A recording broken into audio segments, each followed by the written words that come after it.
Hello friends, நம்ம இன்றைக்கி எதை பற்றி பார்க்க போகிறோம்னா மல்லி வரப்போகிற எபிசோடில் என்ன இன்ட்ரெஸ்டிங்கான சுவாரஸ்யமான விஷயம் நடக்க போகிறதாங்க பார்க்க போகிறோம். வாங்க வீடியோக்குள்ளே போயிடலாம்.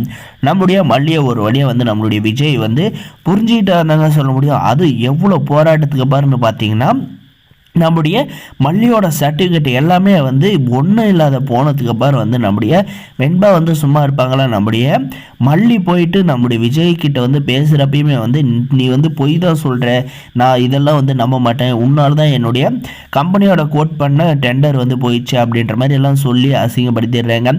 இதுக்கப்புறம் பார்த்தீங்கன்னா நம்முடைய வெண்பா பார்த்தீங்கன்னா மல்லியம்மா நீங்கள் வேலைக்கு போனால் தான் டாடாவுக்கு புரியும் அப்படின்னு சொல்லிட்டு சொன்னதுனால பார்த்தீங்கன்னா சர்டிஃபிகேட்டெல்லாம் எடுத்து வைங்கன்னு சொன்னாங்க. அதனால் பார்த்தீங்கன்னா நம்முடைய மல்லியுமே சர்டிஃபிகேட்டை சரி வெண்பா அப்படின்ற மாதிரி சொல்லி எடுத்து வைக்கிறாங்க. அந்த நேரத்தில் பார்த்தீங்கன்னா இந்த ராஜேஸ்வரி வந்துடுறாங்க. வந்துட்ட பாரு பார்த்தீங்கன்னா, இந்த சர்டிஃபிகேட் இருந்தாதனாடி நீ வேலைக்கு போவ, இந்த சர்டிஃபிகேட் இல்லைனா நீ கண்டிப்பாக வேலைக்கு போக முடியாது இல்லை அப்படின்ட்டு பார்த்தீங்கன்னா அந்த சர்டிஃபிகேட்டை தேடி நம்முடைய வெண்பா நம்முடைய மல்லி கண்ணு முன்னாடியே எரிச்சிடுறாங்க. நம்முடைய வெண்பா இல்லாதப்போ இந்த சர்டிஃபிகேட்டை எரிச்சிருந்தா கூட கண்டிப்பாக இது பெரிய இஷ்யூ ஆயிருக்காது. நம்முடைய வெண்பா இதை பார்த்துட்டாங்கல்ல, இதுக்கு மேலே சும்மா இருப்பாங்களா?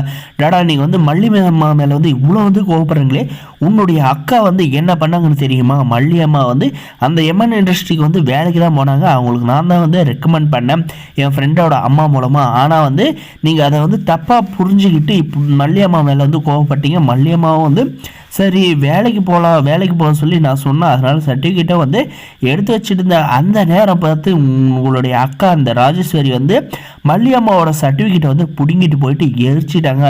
இப்போ அவங்களால வேலைக்கு போக முடியாது, சொந்த காலில் நிற்க நினச்சாங்க. அதை உங்களுடைய அக்கா கெடுத்துட்டாங்க. இப்போ இதெல்லாம் நீங்கள் கேட்க மாட்டீங்களா அப்படின்ற மாதிரி கேட்குற பார்த்தீங்கன்னா, என்ன வேண்பா சொல்கிற, நீ உண்மையாக தான் சொல்கிறியா? மல்லி அந்த கம்பெனிக்கு நம்ம வேலை விஷயமாக தான் போயிருந்தலா அப்படின்ற மாதிரி கேட்குறேன்.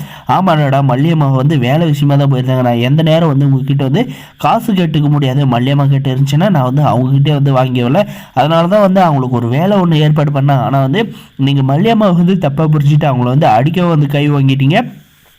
உங்கள் அக்கா எது சொன்னாலும் நீங்கள் நம்பிடுறீங்க. அதனால தான் உங்களை இந்த நிலைமையில் வச்சுருக்காங்க. கண்டிப்பாக மல்லி அம்மா என்ன சொல்கிறாங்க அப்படின்றத ஒரே ஒரு நிமிஷம் காது கொடுத்து கேட்டு இருந்தீங்களேன்னா கண்டிப்பாக மல்லி அம்மா மேலே எந்த ஒரு தப்பு இல்லைன்றதை புரிஞ்சுக்கிட்டு இருந்திருப்பீங்க அப்படின்ற மாதிரி சொன்னது பார்த்தீங்கன்னா, சரிதான் வேண்பா, நான் தான் அவசரப்பட்டுட்டேன். மல்லியை அடிக்க கை வாங்கி இருக்கக்கூடாது, அதுவும் என்னுடைய மனசுலேருந்து தூக்கி எரிஞ்சிட்டேன்னு சொன்னேன். இது எனக்கே கவலையாக தான் இருக்குது. ஆனால் மல்லிக்கு எந்த அளவுக்கு பாதிச்சிருக்குன்றது நீ என்கிட்ட பேசின அப்புறம் தான் புரியுது. நான் எதுவுமே யோசிக்காத என்னுடைய அக்கா உன்னுடைய அத்தை சொன்னதுனால கோவப்பட்டு மல்லியை தப்பாக நினச்சிட்டேன்.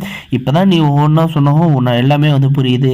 சரி நீங்கள் போய் உங்கள் அக்காவை கேளுங்க அப்படின்ற பார்த்தீங்கன்னா நம்முடைய ராஜேஸ்வரியுமே நம்முடைய விஜய் போய் கேட்குறாங்க. நான் அந்த மாதிரி பண்ணவே இல்லை அப்படின்ட்டு பார்த்தீங்கன்னா நல்லாவே மழுப்பிடுறாங்க. நம்முடைய மல்லி பார்த்தீங்கன்னா எதுக்கு பிரச்சனை அப்படின்ற மாதிரி சைலண்ட்டாக இருக்காங்க. நம்முடைய வெண்பா பார்த்தீங்கன்னா, டாடா நான் கண்ணால் பார்த்தேன், நான் சொன்னால் நான் நம்ப மாட்டீங்களா இல்லையா? நான் பொய் சொல்ல மாட்டேன்னு உங்களுக்கே தெரியும். மல்லியம்மா எனக்கு சொல்லி கொடுத்து வளர்த்துருக்காங்க. அதனால் நான் உண்மையாக தான் சொல்கிறேன். இவங்க தான் மல்லியம்மாவோட சர்டிஃபிகேட் எரிச்சாங்க அப்படின்னு சொல்லிட்டு பாரு பார்த்தீங்கன்னா, நம்முடைய மல்லி மேலே பரிதாபப்பட்டு நம்முடைய மல்லி மேலே அவருக்கு மல்லி உண்மையாக இருந்திருக்கா, நம்ம தான் தப்பாக புரிஞ்சுக்கிட்டு மல்லியை திட்டுறோன்னு நினைக்கிறேன். சொல்லி மறக்காம சப்ஸ்கிரைப் பண்ணுங்கள்.